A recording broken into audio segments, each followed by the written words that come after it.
行政院已经准代替公司的董事长杜美辞职咯，做到3月20。早起杜美伫一场活动搁再强调代替的安全改革需要继续拍拼。代替的产业工会嘛望讲，新的董事长会当继续来推动改革。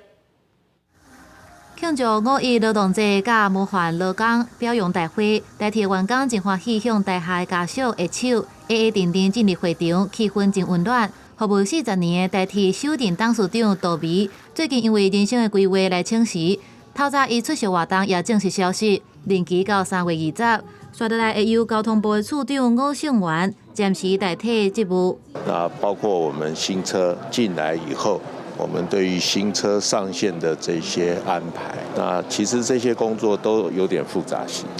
但是我都顺利完成了。杜美表示，40年的岁月无遗憾，不过代替产业工会发声明指出，3年的董事长任期，杜美敢若上任1年就死掉。目前新进的从业人员犹原无法度领危险津贴、地hiệu加急甲业感的津贴，留下代替公司化一大堆问题。希望新的董事长未来推动有感觉的改革。相当多的这个政策，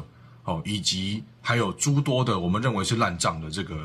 就是制度问题，并没有在这个杜伟董事长的任内有所解决反而是这个甩手去丢给后来的接下来可能要接任的新任的这个董座。代替最近向交通部提报，希望争取公司考成列驾长，替员工争取2个月考核奖金。不过代替公司挂牌的第1年，小巴亏损达要138亿，去年的行车事故也有1000件以上。其实我们不是不努力，只是说在政策上面里面，以及在所有的一些设备的经费都没有到位之前。真的是不能用这种方式里面去执行啊。杜美特别下任，不过也强调代替安全改革由原来一个接一个。代替产工呼吁新的董事长应该继续重视维修料件物管系统的建设，并且定期针对有的业务检讨甲体检，才会当解决员工高利贷、假报道的问题。公司新闻采访报道。